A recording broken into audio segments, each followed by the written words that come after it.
Hello there everyone, welcome back to our channel. In today's video, you are going to see how to delete Facebook bio link. So just follow the process I'm going to show you. Head over to your Facebook application first. Once you're there, make sure you have logged in into your desired account and then head over to the three lines icon on the top right. And in here, navigate to your profile. Once you're up there, as you can see, there is a link in my bio. So if I want to remove it, what I need to do is just to tap on the edit profile button. And here, if you scroll down, as you can see in my bio, the link is in there.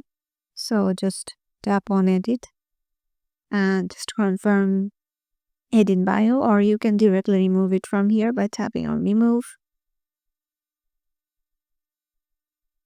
And as you can see, the link from my bio is now removed. Now if I go back and refresh my feed, the link in my bio is gone.